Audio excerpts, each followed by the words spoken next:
Cuando chica quería ser profesora, pero la vida le hizo dar una vuelta larga.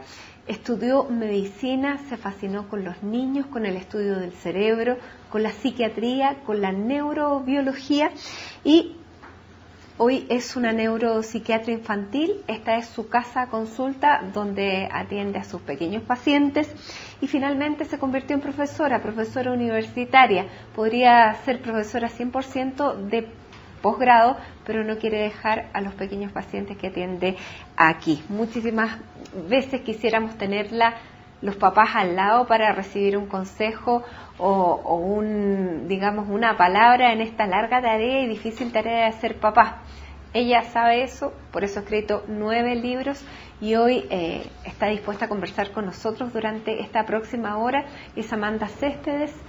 Muchísimas gracias, Amanda, por recibirnos aquí en esta casa consulta y por compartir este CNN íntimo con nosotros. Encantada, pues Matilde, la casa es vuestra y yo feliz de recibirlos acá, en mi lugar. Amanda, leyendo un poco tu biografía, cosas que has escrito, me llamó la atención la importancia del amor. Hoy día hablamos poco de amor. ¿Y cuán importante es el amor, tú como neurobióloga, para el cerebro y para nuestro desarrollo? ¿Cuán importante es el amor? Mira, es clave.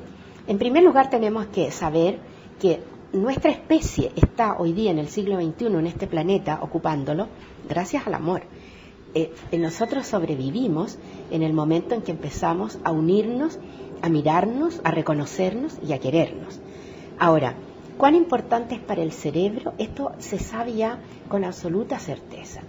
El amor, que está representado por hormonas del amor, ¿no? Especialmente la oxitocina, tiene un papel en el cerebro que se llama neurotrófico, que en términos muy simples le da solidez a las conexiones neuronales.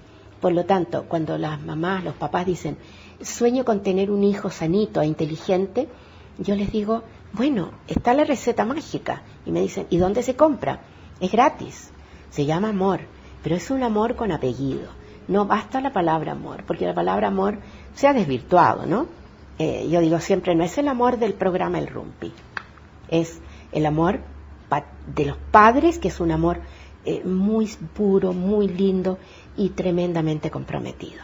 Porque el amor contiene, el amor da esta sensación de protección, pero cuando el amor, porque hay amores que matan también, cuando este amor de papás empieza a ser ya perjudicial creando niños consentidos, ¿dónde está el límite? El límite está marcado por las necesidades emocionales de los padres. Cuando los padres tienen situaciones emocionales no resueltas, es posible que ejerzan sobre el niño una presión amorosa indebida. Y yo digo amorosa entre comillas. Por ejemplo, la sobreprotección, ¿no? Por ejemplo, el amor ambivalente, en términos de que si tú eres conmigo como yo espero que seas, te amo. Pero basta que tú des señales de algún grado de libertad y ya empiezo a enojarme contigo. Yo esto, Matilde, lo veo muy a menudo acá en la consulta. Si tú eres como yo quiero que seas, te amo, le dicen los padres al niño, sin decírselo, con su actitud. Y ese es un amor muy dañino. Uh-huh. ¿Cuáles son los pilares, a tu juicio, para crear un niño mentalmente sano y feliz? En primer lugar, diría el respeto irrestricto por la dignidad de ese niño como persona humana, ¿no? Uno debe verlo como una persona diferente de nosotros, sus padres, desde antes de nacer. Y obviamente desde que nace en adelante, esto debe marcarse muy claramente. Es una persona diferente, es una persona con derechos. Los derechos de los niños se ponen en acción en el momento de nacer o incluso antes. Allí es donde es el eje, yo diría, de la pregunta que tú me haces. Uh-huh. Respetarlos en su dignidad, darles amor, contención y respetar su libertad de persona. Persona humana. Cuando decimos persona humana, estamos diciendo un concepto muy potente, muy que nos interpela constantemente, ¿no? La persona humana. Ahora, ¿qué tan importante? Porque siempre se habla de que lo que marca al niño de los 0 hasta los 5 años es lo que le va a marcar el disco duro para siempre. ¿Cómo se marca ese disco duro y en qué los papás tienen que poner atención en ese periodo? El niño cuando nace resume un poco la historia evolutiva del ser humano, ¿no? Podemos imaginarnos el ser humano los primeros tiempos en el planeta, su necesidad de supervivencia estuvo dada en un momento preciso, que es cuando, decía yo, cuando se unen en comunidades, en grupos. Ahí surge la fuerza del ser humano. Antes de eso era un ser muy, diría, vulnerable a los depredadores, con una vida muy corta. Bueno, en ese momento que se une, surge entonces esta fortaleza. Eso se repite nuevamente cuando el niño nace en el seno de una familia. Y lo que esa familia le va a entregar es clave los primeros 5 años de la vida, porque los primeros 5 años de la vida el cerebro del niño es completamente diferente de cómo va a ser ulteriormente. De hecho, tiene una población neuronal 3 veces más numerosa que la que va a tener a los 20 años de edad. Y es muy receptiva a las experiencias directas. Y esas experiencias directas están marcadas desde lo afectivo. Es decir, un niño va a asombrarse frente al mundo en la medida que ese niño tenga primero la seguridad afectiva. Y eso es clave. Ahora, lo que yo no estoy de acuerdo es que estos primeros 5 años sean inmodificables, vale decir, las experiencias que tuviste los primeros 5 años de edad no se puedan modificar nunca más. El cerebro es muy versátil y esto es posible modificar. Y esto es clave para cuando hablamos de niños vulnerados, ¿no? Niños que han sufrido daños emocionales muy grandes y que decimos, bueno, esto ya ocurrió, ya no es posible hacer nada. No, es posible. Y esto tiene que ver, por ejemplo, en Chile, con el tema de la delincuencia en niños menores de 18 años. ¿Sí? Metámoslos a las cárceles, no hagamos nada más porque este niño ya está irreparablemente dañado. ¿Y qué se puede hacer mucho. Bueno, la respuesta es muy simple y extraordinariamente difícil.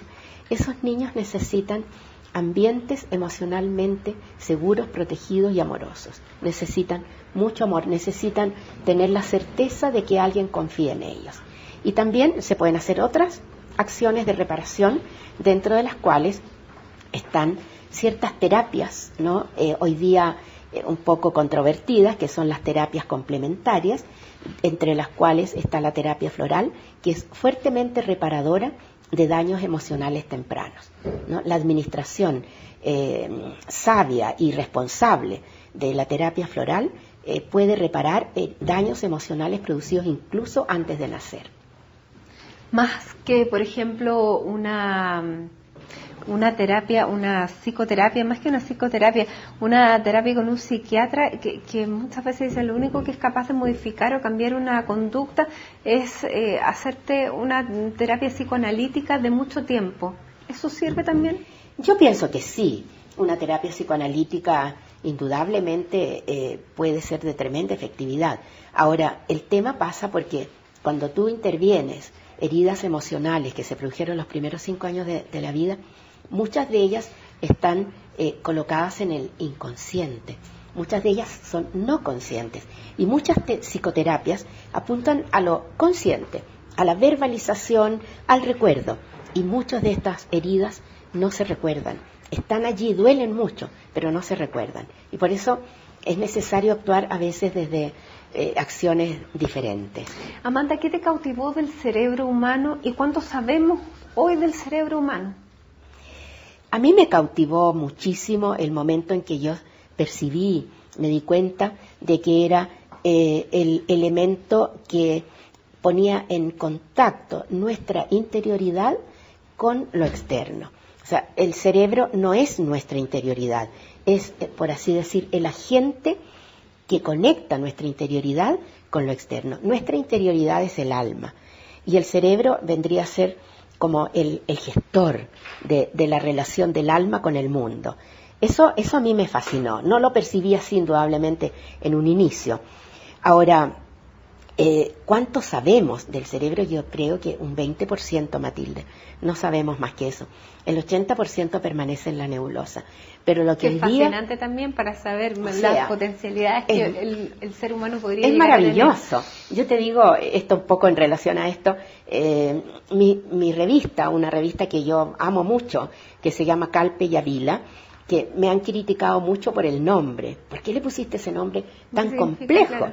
Bueno, Calpe y Avila son las 2 columnas que, según la mitología griega, Hércules colocó, cuando venció, logró un trabajo que le habían dado, separó el estrecho de Gibraltar y colocó una columna en España, una columna en lo que hoy día es África, y una le puso Calpe, ¿no? La de España, y Avila, la de África. Y arriba de estas columnas, según la leyenda, puso non plus ultra. No hay nada más increíble que esto. Pero detrás de esas columnas, las columnas le daban la espalda a algo mucho más grande, mucho más ignoto en ese momento, que era el Atlántico, que algún día atravesaría Cristóbal Colón, ¿no? Entonces es muy hermosa esa historia y yo la siento que representa mucho lo que son las neurociencias. Cada vez que hay un descubrimiento de las neurociencias, uno dice, no hay nada más asombroso que esto. Y luego damos un paso más y un paso más en la comprensión del cerebro. Eso es muy lindo. En ese sentido, en los primeros años de vida se establecen las mayores conexiones neuronales. Sí. Y es necesario el estímulo precisamente para eso, y un niño más inteligente va a ser el que es más estimulado, por ejemplo. Así es. Es clave todas las redes que se van a hacer los primeros 5 años de edad, porque van a ser la plataforma para todo lo que va a venir después. Por ejemplo, hoy día que tenemos estos magros resultados en el CIMSE de lectura, ¿no? ¿Qué pasa? ¿Qué está pasando con los niños que no saben leer, que no comprenden lo que leen, que no saben redactar? Bueno, la pregunta tendríamos que hacernos, ¿qué pasó antes, mucho antes que llegaran a primero básico? ¿Qué pasó en esos primeros 5 años? ¿Cuántos estímulos recibieron lingüísticos? ¿Cuántos contactos con libros tuvieron? ¿Cuántos adultos hablándoles amorosamente, contándoles cuentos, contándoles historias? Eso es clave. Esas son redes que yo las llamo plataformas. Es una plataforma maravillosa sobre la cual tú puedes construir un edificio de todos los pisos que tú quieras. ¿Y qué hacemos con esos niños que les va hoy mal en el CIMSE y que no tuvieron ese estímulo? Todo es reparable. ¿Por qué? Porque la plasticidad cerebral, un concepto muy manido, que fue uno de los primeros conceptos de las neurociencias, la plasticidad neuronal se extiende por los 25 primeros años de la vida. Por lo tanto, si las cosas no se hicieron bien inicialmente, es posible hacerlas bien más tarde. Quizá el ejemplo que me gusta mucho a mí es el ejemplo de Joseph Ramos y su escuela de talentos en la Universidad de Chile, que toma a estos chicos que venían, por así decir, programados para un fracaso académico si entraban a una universidad, pero él los prepara, ¿no? Eso se puede hacer. El problema es que cada año que pasa, después de los 5 años, es más difícil. Y es más difícil por factores muchas veces ajenos al niño, sociales. Y a esta altura ya estamos liquidados. Toda la vida podemos aprender, toda la vida podemos desarrollar nuestro intelecto. ¿Qué te cautivó de los niños? Porque una cosa ya es dedicarse a conocer este cerebro, pero el cerebro de los niños, ¿por qué te quisiste dedicar a los niños? Porque ese es el comienzo de la vida. Allí está, ese es el primer capítulo de una historia maravillosa.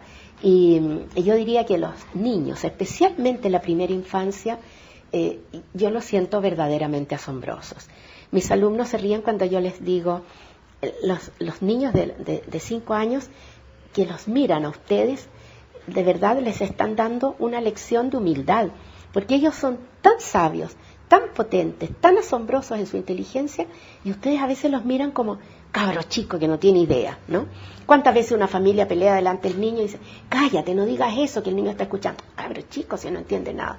Y no se dan cuenta que están frente al sabio más potente de la vida. Eso me cautivó mucho inicialmente, y que obviamente después lo reforcé cuando conocí al más sabio de todos, que se llama Stefano, mi hijo. Los primeros 5 años de la vida de Stefano me cautivaron. Yo me transformé en esos primeros 5 años, me deslumbré. ¿Y Stefano es hijo único? Sí. ¿Qué hay del mito del hijo único? ¿Qué es especial? ¿Qué es más malcriado? ¿Qué es más egoísta? Porque hay muchas familias hoy que por razones económicas o por muchas otras razones tienen hijos únicos y tienen ese peso. Pucha, ¿qué va a salir de este hijo único? Mira, Matilde, yo diría, cambiaría el nombre, diría el síndrome de los padres de hijo único. Es decir, gran parte de los errores que se cometen con un hijo cuando no tiene más hermanos, lo cometen los padres. Ellos son los que tienen la distorsión, no es el hijo la sufre. Yo diría que habría que hacer escuelas para padres de hijos únicos, enseñándoles cuáles son los errores que no deben cometer. Ahora, aun cuando uno no quiera cometer esos errores, es imposible. El hijo único siempre va a ser diferente a cuando hay varios hermanos. Yo creo que conoció muchos hijos únicos. Hay algunos elementos que los caracterizan. Cierta dificultad para relacionarse con niños, una mayor facilidad para relacionarse con el mundo de los adultos, una cierta mayor tendencia a la intelectualidad e indudablemente una gran dificultad para sentirse parte de un grupo. Pero eso no es culpa de ellos. Indudablemente así han crecido, ¿no? Uh-huh. Y por eso uno debiera procurar una socialización temprana, colocarlos en contacto con otros niños. Uh-huh. Tú no, ni siquiera, no es que no hayas sido hija única, sino que tienes una gemela. ¿Tú fuiste una niña feliz? Absolutamente. Yo diría que todo lo que a lo mejor las carencias del hijo único, esas carencias no las tiene quien tiene la fortuna extrañísima, rara en el mundo, de tener una doble. Yo soy gemela univitelina. Estos gemelos que se llaman gemelos idénticos, que no somos idénticas, somos complementarias, te transforma la vida desde el momento de la concepción. O sea, yo creo que ya esos 9 meses sin útero, sabiendo que allí tienes compañía, te transforma. Para siempre. Para siempre, es muy, muy especial. Bueno, y estas gemelas además tuvieron 5 mamás. Después vamos a hablar de estas 5 mamás que tenían mucho contacto con la educación. Varias de ellas eran profesoras, por eso que vamos a hacer una pausa aquí en CNN Íntimo, pero al volver vamos a hablar de la educación, de los profesores, del desafío que hay hoy en Chile y que se está debatiendo una gran reforma educacional, hacia dónde va la reforma, si está bien orientada, qué es lo que necesitan los niños y también los profesores. De todo esto vamos a seguir conversando con Amanda Céspedes, que nos recibe en esta casa consulta. Hacemos una pausa y ya regresamos.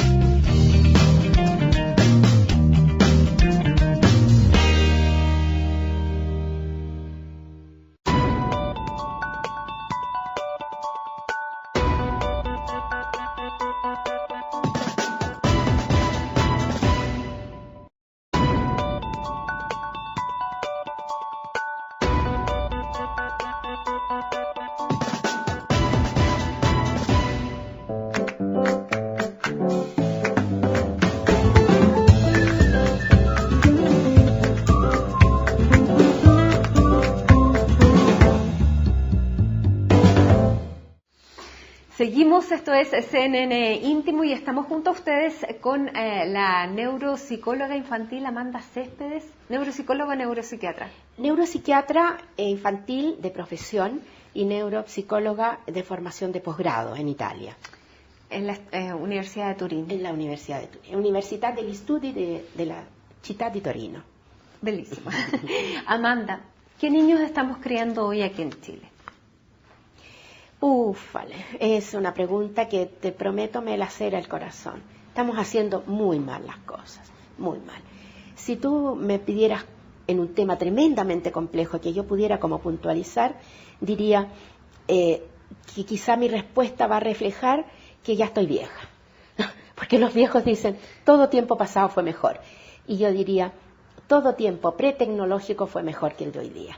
La tecnología, que es maravillosa, ha llegado lamentablemente en las manos inexpertas e ignorantes de los padres a marcar a los niños de manera muy negativa. Creo que la tecnología les hace daño. En segundo lugar, la soledad, lo despiadado que es este país con las jornadas laborales, especialmente con las jornadas laborales para la mujer, niños muy solos.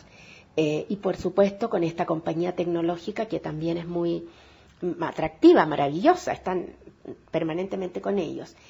Y lo otro, Matilde, que yo siento que ha sido muy dañino, yo no tengo una explicación para esto, es qué manera de invadir la crianza el concepto de castigo. Por Dios, de qué manera se ha generalizado el castigo hoy día en los niños, de los padres hacia los niños. Yo creo que esos 3 factores, un castigo desmesurado, absurdo, que no contribuye en absoluto a formar a los niños, porque el castigo no los invita a la reflexión, solamente sofoca la situación. El uso indiscriminado, abusivo de la tecnología en que hay una tecnología que les abre las puertas a mundos absolutamente desconocidos y a mundos también tremendamente dañinos. Vamos por parte, por ejemplo, el castigo. Los papás sienten que cuando castigan a un hijo le están poniendo un límite. ¿Qué error hay en eso? ¿O cómo lo puede hacer mejor, más que un castigo? Exacto. La clave de la educación emocional del niño, especialmente después de los 5 años de edad, es la capacidad de reflexionar, vale decir, la capacidad de evaluar el impacto que tuvo su conducta sobre algo, ¿no? ¿Qué daño, qué error pudo haber cometido? La única manera de aprender de los errores es reflexionando sobre ellos, ¿no? Pero el castigo no hace eso. El castigo lo único que quiere es que el niño cambie, pero cambie desde sentir que hizo algo malo, pero no de entender por qué lo hizo. ¿Y qué es castigo? Vamos, desde las malas notas, que son un castigo al niño, la calificación, yo soy absolutamente enemiga de las calificaciones como muestra de evaluación, y el castigo en casa, ¿no? En ese sentido, yo asumo y defiendo de que nosotros podemos criar niños hasta llevarlos a conducirlos a los 25 años de edad sin un solo castigo, pero con el arte de la reflexión. Con el arte de la reflexión. Tú tienes un libro que se llama Niños con pataletas, adolescentes desafiantes. Así es. ¿Y la pataleta no se controla con un castigo? No. La pataleta se anticipa para que no ocurra. Ahí está la clave de lo que yo planteo en el libro. ¿Quieres saber qué hacer con una pataleta? Actúa para evitarla, ¿no? Y, por ejemplo, ¿cómo evitar una pataleta en diciembre? ¿No es cierto? Por decir una cosa divertida. Bueno, no los llevemos a las grandes tiendas en los días previos a la Navidad, ¿no? Porque el niño se trastorna cuando ve tanta cosa, tanto exceso de cosas. Y entonces va a ser una pataleta porque lo quiere todo, ¿no? O sea, dejémoslo en casa, vamos a comprar las cosas y no lo sometamos a la tortura del deseo, ¿no? El deseo sin límite es terrible. Ahora, tú hablabas también de la tecnología, estos niños que están hoy creados con tecnología.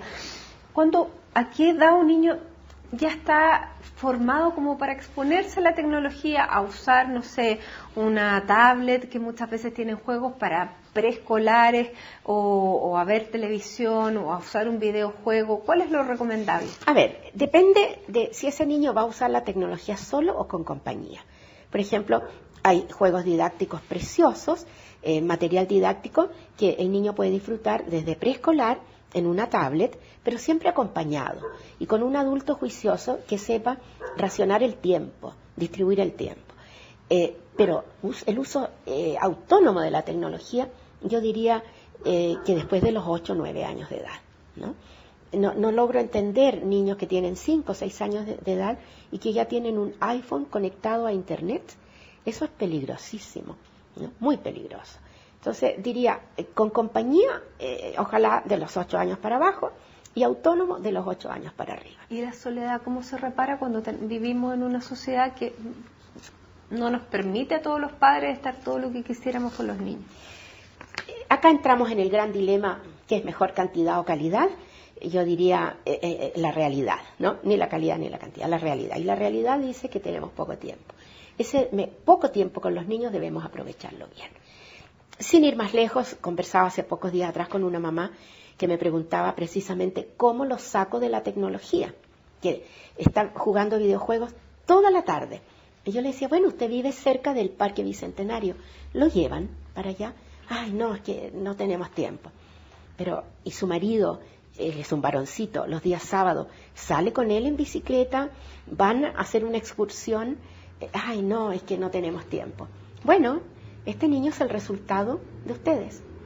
Háganse el tiempo, eso es lo que tienen que hacer. Los niños son resultado de nosotros los papás, del medio ambiente, pero también de la educación escolar. Y como lo planteábamos antes de irnos a la pausa, Chile está viviendo un proceso de reforma y de reforma educacional.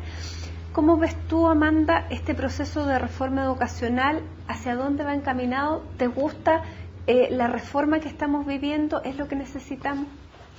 A ver, Matilde, en la vida tenemos la posibilidad de hacer 2 tipos de cambios, que un psicólogo lo simplificó muy bien. Él dijo los cambios 1 y los cambios 2. Los cambios 1 son cambios cosméticos, que no cambian nada. hemos transformado un poco esta sala de espera, ya no es la sala de espera, eso es un cambio 1. En nuestra vida hacemos muchos cambios 1. Incluso a veces las terapias de pareja son cambios 1, no resuelven nada.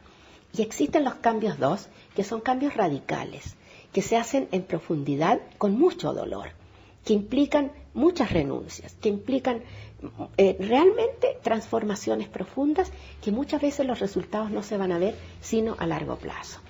Yo siento que este es un momento histórico porque estamos viviendo un momento de reforma que es un cambio 2 y por eso tanto conflicto, por eso tanta dificultad, porque los actores de este momento a lo mejor no llegamos a ver todos lo radical de estos cambios y tenemos miedo y queremos echar pie atrás. Yo siento que esta reforma es fundamental. Ahora, ¿cómo se está llevando a cabo?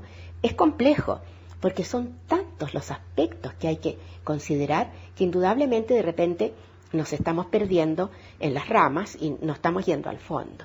Pero sumando y restando es muy necesario. Ojalá no se pierda de vista los grandes objetivos. ¿Qué serían?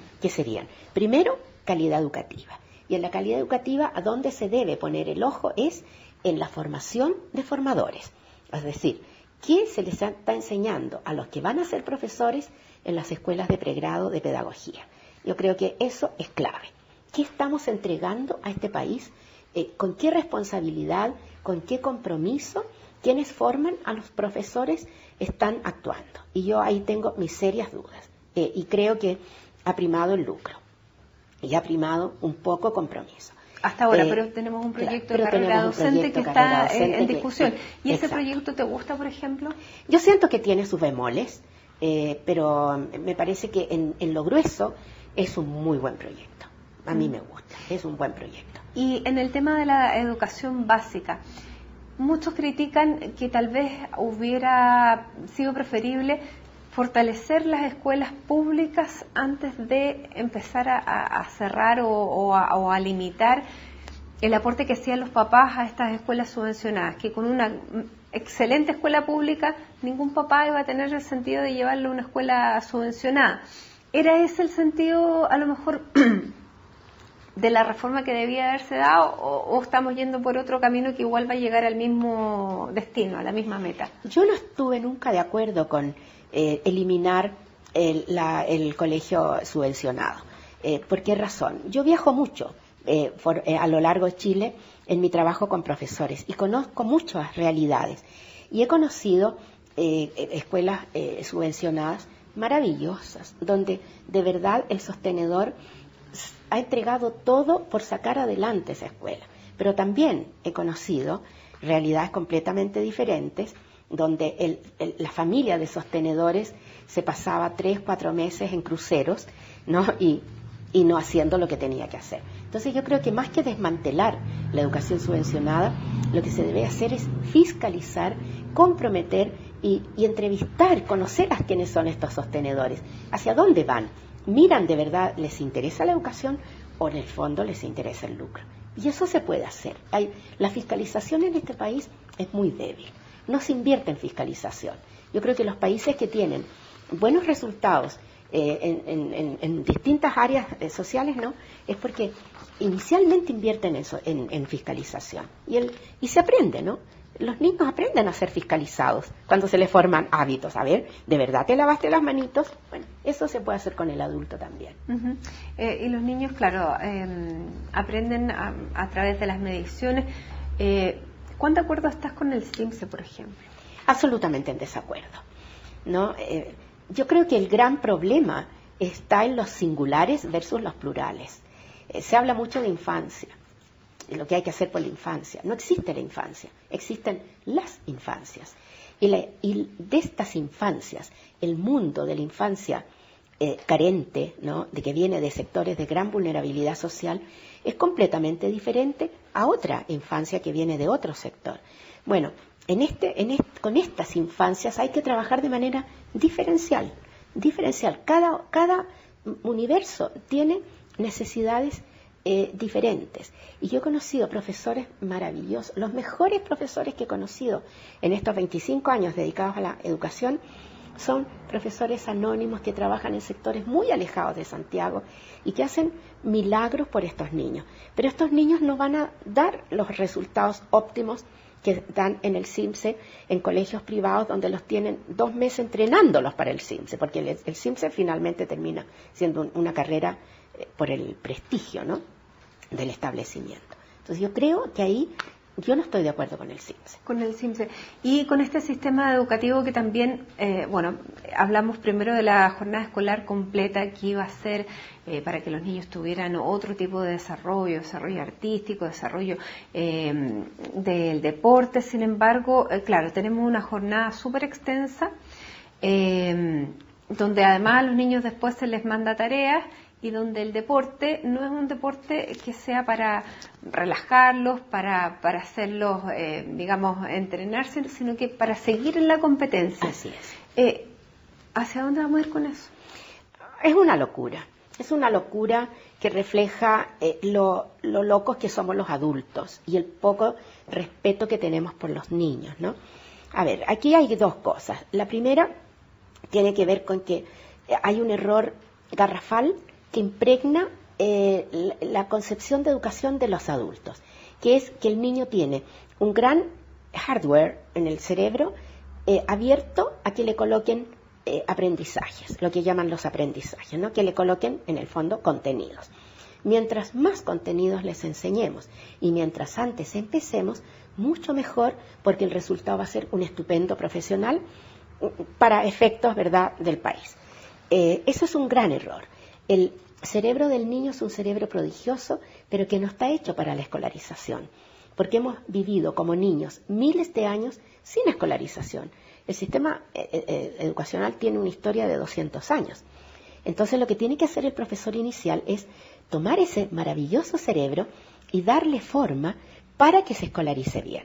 Y esa forma toma por lo menos 6 años, desde prekinder a 4º básico. Y está completamente reñida con lo que hoy día se hace de obligarlos a aprender a leer a los 5 años, de empezar a meterle los números a los 4 años. Es un mundo completamente diferente. ¿Debieran jugar en esa etapa? Debiera jugar, porque ¿cuál es el mejor recurso humano para aprender? Jugar. El juego es clave en el aprendizaje y es clave para el desarrollo emocional, Matilde. Hay muchos trabajos, investigaciones que muestran que los criminales más violentos en la vida adulta, cuando niños no jugaron, se les prohibió jugar. Entonces muchas veces me dicen, pero ¿qué familia pudo ser tan cruel de prohibirle al niño jugar? Aquella familia que lo mandó a trabajar. Y hoy día en Latinoamérica hay muchísimos niños trabajando desde los 3 años de edad.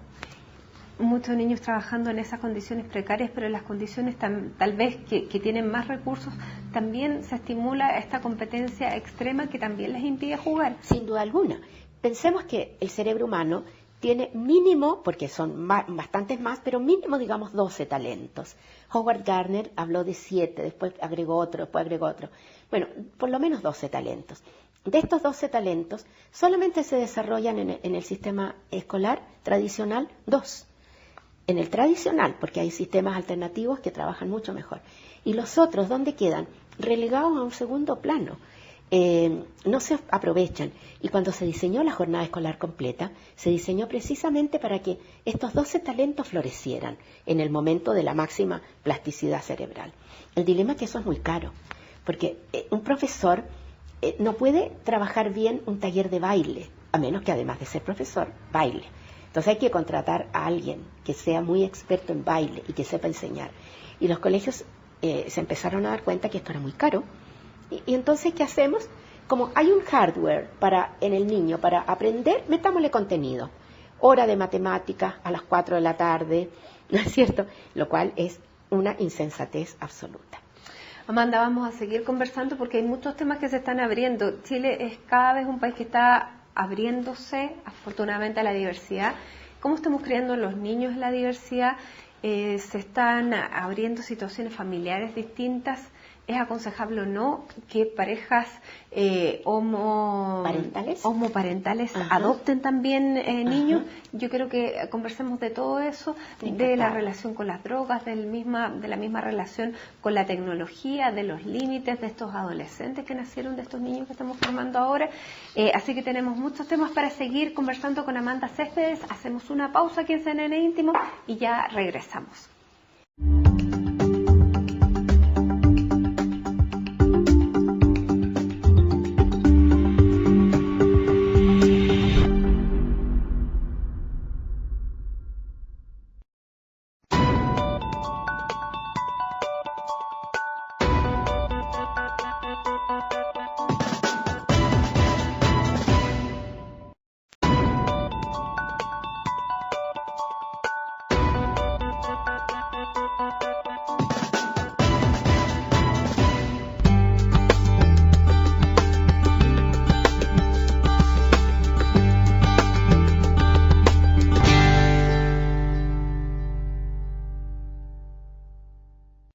Esto es CNN Íntimo y en este capítulo estamos junto a Amanda Céspedes, neuropsicóloga, neuropsiquiatra infantil. Estamos ahora en la oficina de Amanda, donde ella trabaja, donde atiende a los niños y donde vamos a seguir esta conversación que ya habíamos iniciado en torno a la diversidad y a las distintas familias que cada vez vamos conociendo y vamos aceptando más. Se acaba de aprobar el Pacto de Unión Civil, estamos abriéndonos a familias que son muy distintas y en ese sentido, Amanda, yo te quería preguntar, lo primero, ¿cómo se educa a un niño para vivir en la diversidad y aceptarla como una riqueza más que tenerle miedo al que es distinto?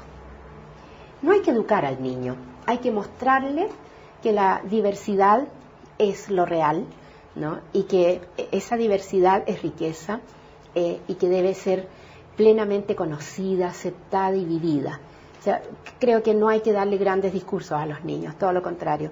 Ellos tienen que ver, pero tienen que ver esa realidad y tienen que verla en todos sus matices, en toda su riqueza. Cuando los niños empiezan a preguntar, ¿qué se les tiene que decir? ¿A partir de qué edad empiezan a preguntar y hacer preguntas, por ejemplo, sobre la sexualidad, sobre la homosexualidad? Yo diría después de los 5 años, el niño ya empieza como a ver esta complejidad de la diversidad y obviamente recurre a los adultos para poder tener respuesta a sus inquietudes. Antes de esa edad, para el niño el mundo es absoluto y completamente natural, deslumbrante, maravilloso, único y por lo tanto acepta todo con la máxima naturalidad. Y en ese sentido vivimos el año pasado esta discusión de este cuento infantil. Así es. Nicolás tiene dos papás. Y una tremenda polémica porque muchos decían, yo no quiero que mi hijo lea este cuento, no quiero... ¿Era un cuento apropiado para niños de jardines infantiles? Yo siento que no. Yo creo que no, porque me parece que es como un poco impuesto. Creo que los libros en los jardines infantiles debieran estar allí para ser extraídos cuando surge del niño la inquietud, y no, como vuelvo a decir, cómo lo educo, cómo le doy este contenido, cómo le doy esta información. Está el libro allí, y si de repente surge algo, por ejemplo, llega un niño y dice, Benjamín tiene 2 papás, él se cambió al lado de mi casa. Maravilloso, niños, ¿qué les parece si leemos el cuento de Nicolás tiene 2 papás? Y entonces surge espontáneamente. Yo diría que allí está la clave. Que sea natural. Natural. Bueno, y hoy cada vez más, y lo estábamos conversando, no existe un solo tipo de familia, no existe, entre comillas, la normalidad, porque muchas veces una familia que puede ser, que caer bajo los estándares estrictamente tradicionales puede tener una disfuncionalidad muy grande. ¿Qué es lo que hace sana una familia, Amanda? Qué linda pregunta, Matilde, porque si a mí me preguntan qué es verdaderamente una familia, yo digo es un nido, cálido, anudado a través del amor. Eso debe ser una familia. Y desde esa perspectiva tan vaga y tan amplia, pero al mismo tiempo tan central en poner el amor allí, debiera haber una gran aceptación por una gran diversidad de familias. Eso ahí me viene a la mente un libro maravilloso que es El niño perro, de una autora alemana, en que es un niño preescolar abandonado por su madre en la Rusia, y él puede tener dos alternativas, o muere de frío o busca una familia, y busca una familia. Esa familia eran perros vagos que vivían en los suburbios, y allí sobrevive, hasta que encuentra otra familia.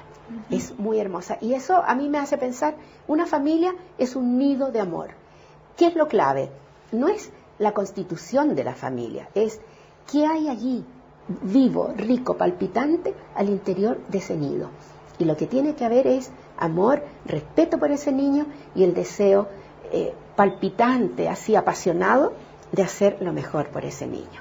¿Y qué pasa en las familias homoparentales? Que ya lo vamos a empezar a discutir. Se aprobó la ley, vamos a ver si se aprueba el matrimonio homosexual con plenos derechos. Uno de ellos sería la adopción. ¿A tu juicio es recomendable que un niño se inserte en una familia así? Absolutamente. Yo que he conocido la realidad de los niños que están por años aguardando una adopción que no va a ocurrir en los hogares del Sename, por ejemplo. Niños ávidos de amor. Tener la posibilidad de contar con este nido donde se le va a amar intensamente, yo creo que de todas maneras. Y es más, diría que muchas parejas gay tienen un corazón pletórico de amor y que lo único que quieren es dar ese amor y ayudar a ese niño a crecer sano, equilibrado. Y me parece que esos niños tienen el derecho, igual que esos padres, a poder formar ese nido de amor. Yo creo que eso es clave. ¿Y la sanidad no la da la condición sexual? La sanidad no la da para nada la condición sexual. Eso es muy importante, y yo sé que esto que estoy diciendo, hay muchas personas que no están de acuerdo conmigo, pero la sanidad no la da la orientación sexual. La sanidad la da el compromiso irrestricto que tiene un adulto por un niño que está creciendo. Yo creo que eso es clave. Un niño, porque también entra en este debate, un niño que se cría en una familia homoparental, que ve el amor entre dos personas del mismo sexo como algo natural en su vida, ¿va a tender a ser un niño también homosexual? No necesariamente, porque para eso tenemos que tener claro que la orientación sexual, como todo en la vida, es parte genético y parte ambiental.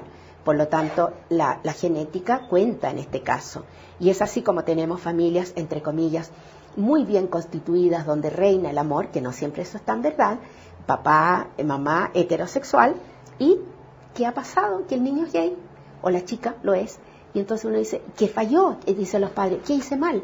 Nada, es su biología, respétala, respeta su biología. ¿Qué pasa cuando los niños van cambiando y ya empezamos a crecer y tenemos este temido adolescente en la casa? ¿Cómo se enfrenta la adolescencia desde la paternidad? Muchas veces uno mismo le tiene miedo a la llegada de ese momento, porque uno piensa en niños desafiantes que van a estar a lo mejor probando los límites siempre. ¿Cómo se enfrenta la adolescencia, Amanda? Volvemos a una respuesta que hasta podría parecer irritante. Desde el amor, el adolescente que ha crecido en una familia que lo ama y que lo respeta, es un adolescente que probablemente va a probar estas maravillas que le ofrece el mundo más transgresor, ¿no? Que va a probar la marihuana, que se va a emborrachar más de alguna vez, que a lo mejor va a tener relaciones con su polola. Pero si este niño ha crecido al interior de una familia donde hay reinado el respeto, la construcción de una cosmovisión amplia, con valores, con principios, ese adolescente va a ser maravilloso. Y te lo digo, Matilde, yo los tengo acá.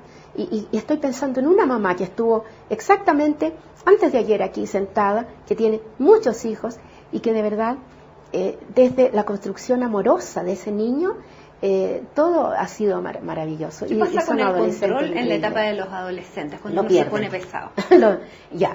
El control desde afuera. Del papá, de los papás.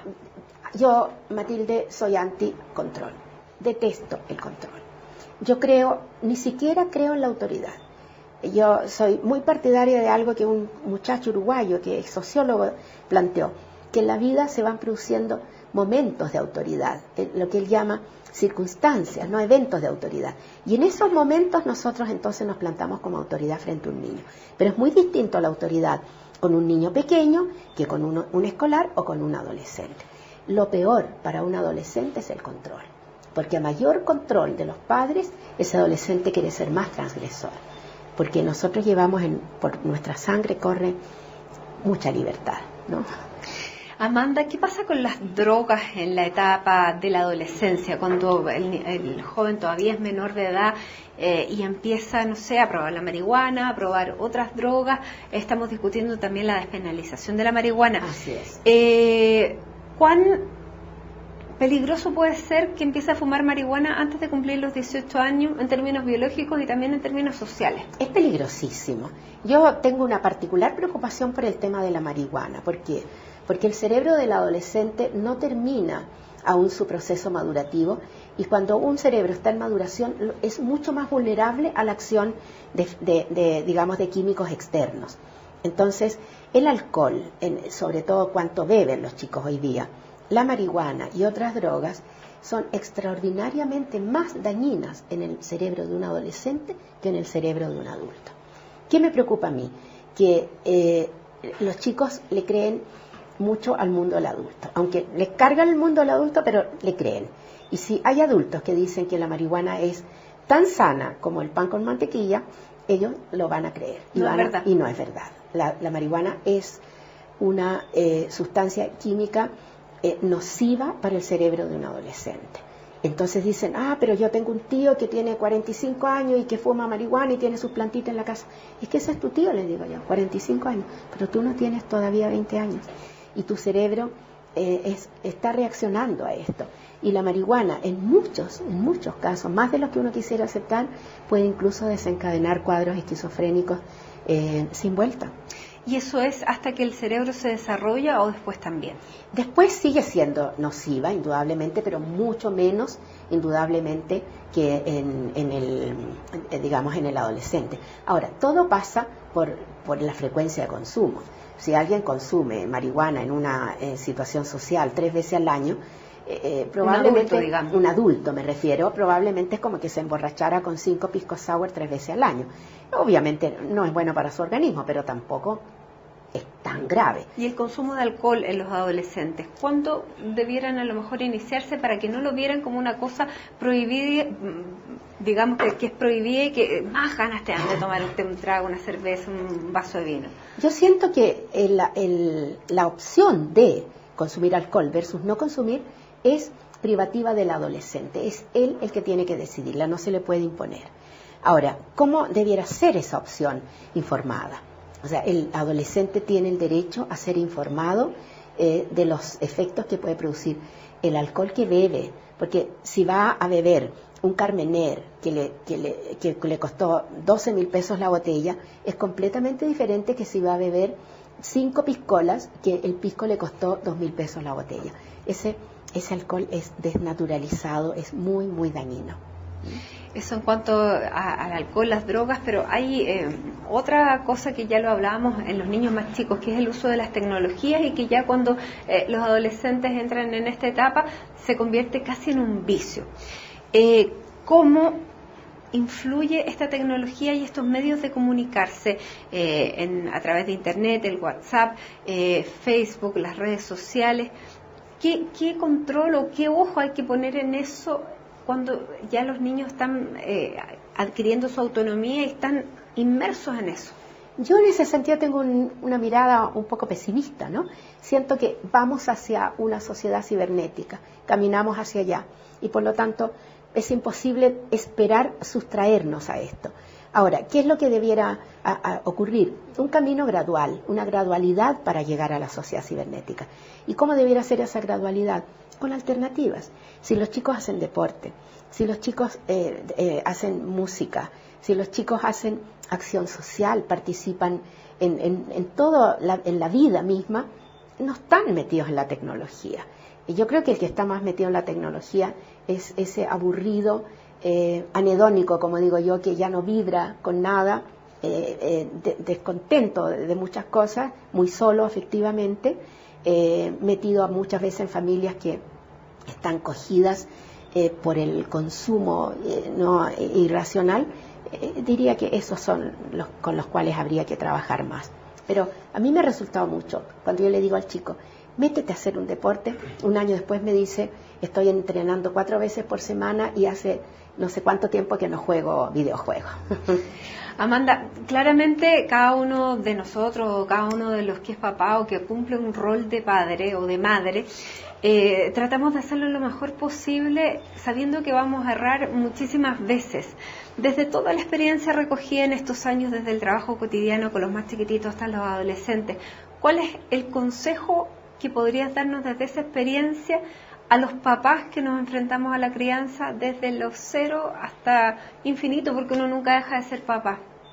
Qué difícil, yo diría, mirar al niño como una persona, en toda su complejidad, en toda su vastedad, y respetarlo como persona, respetar su dignidad y tomar muy en cuenta que nosotros, cuando estamos con niños, nuestro rol es educador.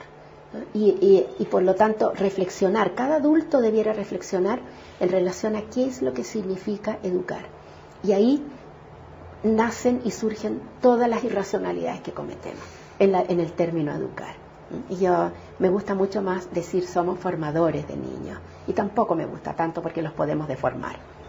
Amanda Céspedes, muchísimas gracias por habernos recibido, por habernos dado este tiempo en tu casa, en tu consulta, y haber compartido esta experiencia de tantos años que nos va a resultar, a nosotros nos ha resultado, y espero que a ustedes también en la casa, muy enriquecedora. Así que muchísimas gracias. Gracias a ti, Matilde. Esto también para mí es una oportunidad de mostrar mi pensamiento, mi trabajo y mi pasión, que son los niños.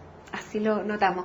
Y a ustedes también muchísimas gracias por acompañarnos en esta edición de CNN Íntimo. Como siempre, los esperamos dentro de 7 días en otra edición.